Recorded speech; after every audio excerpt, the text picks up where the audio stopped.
What's going on, everybody? Welcome back to the Movie Watching Challenge from Apocalypse Movies. I am Jacob Bartley, and I am joined by the amazing Keith Barnes. And for those of you who don't know what the Movie Watching Challenge is, it is a segment of our main show, Apocalypse Now, which airs on every Tuesday at 7 p.m. Pacific Standard Time. And it is a segment where one of us on the panel is challenged to a movie that we haven't seen. And it's a really fun thing that we've been doing for years here at Apocalypse Movies. And we love to involve the viewers, have you guys be a part of it. So this most previous movie watching challenge, Keith was challenged to The Shining, a classic horror film adapted by the classic novel, which is the movie's hated by Stephen King, the author, which is a whole crazy backstory into it. But how are you doing, Keith? And are you excited to talk about this movie? Yes. I was very happy finally get challenged to this movie. Since I've been part of this channel, I've held off, or since we've been doing this movie challenge, because I knew somebody would challenge me to this one day. And so it's been, thankfully, HMAX has a bunch of these classics on there. Yeah. So I'm glad to finally get to this one, man. This is an all-timer. Yes. I'll tell you what, and for some reason I've been pegged the horror guy on our show, or on our group. But I only watched this movie recently. You'd think, if I'm the horror guy, which I'm not, I love horror movies, but I think just out of all of us, I probably gravitate towards them more, especially newer ones. But you'd think that it's be a movie that I've seen a long time ago. It was only like 3 or 4 years ago when I watched The Shining for the first time. And I tweeted a pic on Instagram that I was watching it. And like a bunch of my friends that are just like casual movie fans, they were like, "Oh my God, you haven't seen The Shining? Like, that's crazy. Like, and you say you love movies?" I'm like, yeah, I know. We all have these classic movies that we haven't seen. Oh yeah. And I loved it. Jack Nicholson is one of my favorite actors of all time. So I'm curious to hear your thoughts, man. Lay it on us. And by the way, Brian was the one who challenged you to this movie. He wasn't able to make it, but I'm going to step in for him just because I love this movie as well. But lay it on us, Keith. What did you think about The Shining? Yes, thank you, Brian. It's one of those rare ones where Brian has seen this classic movie and I haven't. I know, right? It's pretty crazy, but no, that's good, because obviously this is one of those that it's so popular, like everyone's seen. But I loved it. I thought it was really fascinating, and it's weird because you and I on Bartley and Barnes, our other channel, where you can go check us out. We had a similar situation where you assigned me to watch One Flew Over the Cuckoo's Nest, also with Jack. It was a similar, another classic, and well, exactly, and it was a similar thing where I knew a lot about it just through different references, all the different, whether it's pop culture references on television or some of the different homages that have been paid to it through other films since then. The thing I thought about, obviously, going into it, not obvious, but if you remember the movie Ready Player One, they did a big kind of section of Ready Player One. One of the challenges, which it's not in the book, but in the movie, they redid The Shining. Like, you had to redo that. Look, so many movies and TV shows do stuff from The Shining. Copy stuff from The Shining, exactly. And I'm watching the movie and I'm like, oh my gosh, and I love that. Well, they did a whole shining house in Ready Player One. So it's kind of right. Seeing the movie in that. It's crazy. Exactly. They did that. They did the lady in the bath shower tub or whatever. They did the blood and flooding the hallway or whatever. So yeah, I've seen the twin girls, like people trying to in everything. Copy that in everything. Yeah. Well, let me start there really, and we'll make it fast. I don't want to take too long. It won't take long. But the cinematography in this movie is incredible. That shot of the kid Danny, and they do it a few times throughout the movie. He's just riding his 3-wheeler, or his big wheel rather, throughout the hotel. I mean, those shots are amazing, but the cinematography for this time, it's pretty incredible. Absolutely, yeah. So I really enjoyed that. But all the performances are great. They're iconic. Jack Nicholson, of course, who plays a guy who I'm watching it right from the beginning, and they're traveling to the hotel. They're in the car. I'm like, this guy's like, you could tell from the beginning that this guy's nuts. Like there's something wrong with this dude. Right from the apparently in the book it's not really like that. He seems like he really loves his family and he's just really loving father. And then everything just unravels when the more time they spend at the hotel. But in this movie, they were like, we cast Jack. Let's just let him do his thing. Let him do his thing. Exactly. And he, right from the beginning, you can tell this guy's completely unhinged, even as they're driving the car there. But yeah, and so I actually really want to read the book because apparently there are some differences in the book and the way everything's played out. But this is about the movie, so I'll try to focus on that. But yeah, man, Shelley Duvall, incredible performance. Obviously, she had a terrible, terrible time making this movie, dealing with Stanley Kubrick, and because he's a tough director and he does 150 takes of everything. And so she kind of has had a lot of struggles since making this movie.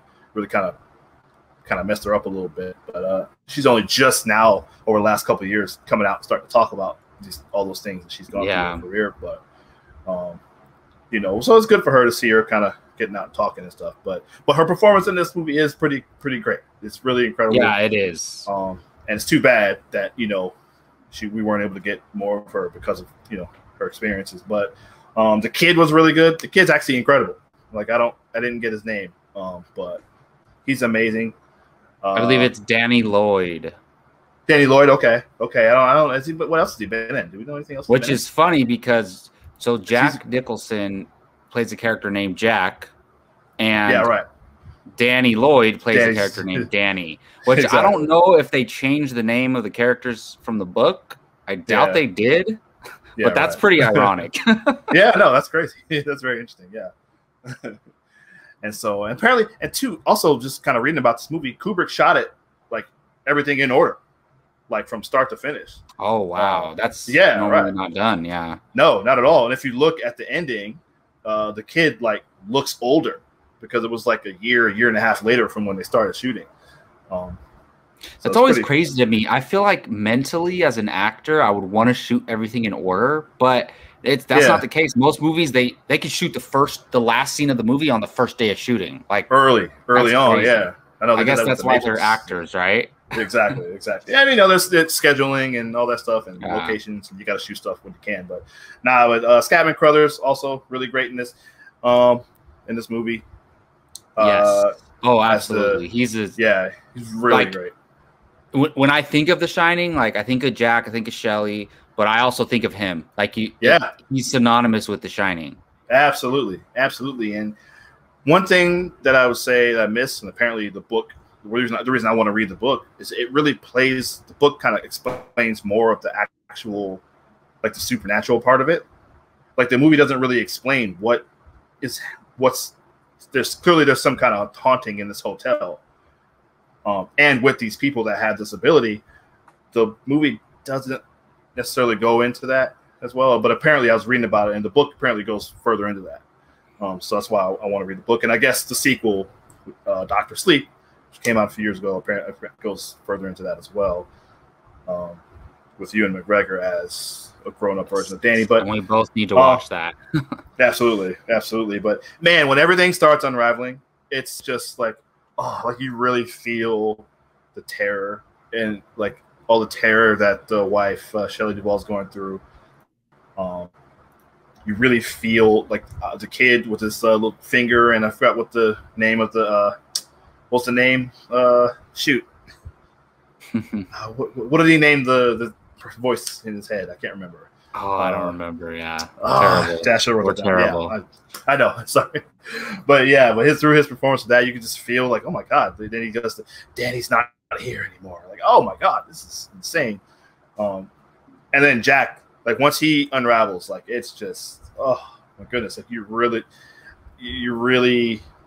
feel it. And they warned them about the sense of isolation and all that stuff, and you really get a real sense of that because it looks like they're just completely snowed in this hotel.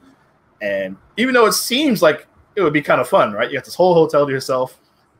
You get to work on your novel. Yeah, but he's just totally lost it. Like that scene where she's looking at the books, like or she's going through, finally going to read his pages and what it is he's been typing all this time, and then that's a reference. Obviously, all work and no play makes Jack a dull boy.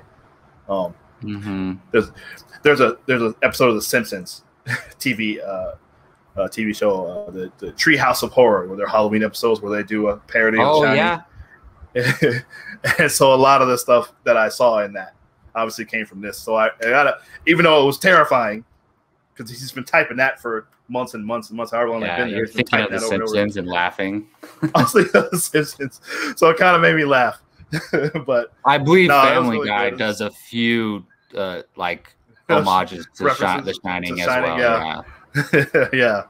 Yeah. But it was fun to watch. Like I said, it was actually terrifying film and dreadful, awful, and just all the stuff that Jackson, all the parties that he's seeing and stuff. It's just it's crazy. It's madness. Keith? So, is it an all-time great classic? Does it deserve that title? Yes, absolutely. I could only imagine seeing this movie at the time that it came out, like in 1981, I think it was, or whatever, 80, 81. Yeah, I could imagine seeing it then. It must have been the scariest movie of all time. I'm sure, because it's scary now. Yeah, exactly. Like a lot of, there are some really scary old horror movies, but a lot of them are silly. So for this to come out, like people would have been terrified. Yeah, absolutely. And also, and I think this is the movie that probably is the movie that where Jack, like all the stuff that we know about the way Jack performs. I feel like this is probably the start of that. Like this is where all the crazy stuff that Jack does, Jack Nicholson impersonations, it probably came from this movie. So he was fun to watch. He was a lot of fun. I really enjoyed this. Absolutely. I wouldn't be surprised, man. All right. Well, final thoughts, man, on The Shining. Loved it. Thank you, Brian. This movie is a classic. If anybody watching this hasn't seen it, I don't think we spoiled too much, but I mean, you should know about a lot of it by now. But if you don't, watch it. It's really great from start to finish. Highly recommended. Thank you very much. Absolutely. Classic. So another win here at the Movie Watching Challenge. So next, Apocalypse Now, which is actually, depending on when you're watching this, it's going to be on Tuesday, August 10th. You'll be able to see. I was actually challenged next, and I was challenged to Pleasantville, the Tobey Maguire, Reese Witherspoon, directed by Gary Ross film, as we were just talking about before this show. So go ahead and check that out on Tuesday. You'll be able to see my thoughts on Pleasantville, and we'll keep the Movie Watching Challenge going. Until then, thank you for watching. We really appreciate it. Don't forget to check us out on social media anywhere at Apocalypse Movies. That is Keith Barnes. I'm Jacob Bartley. We'll see you next time.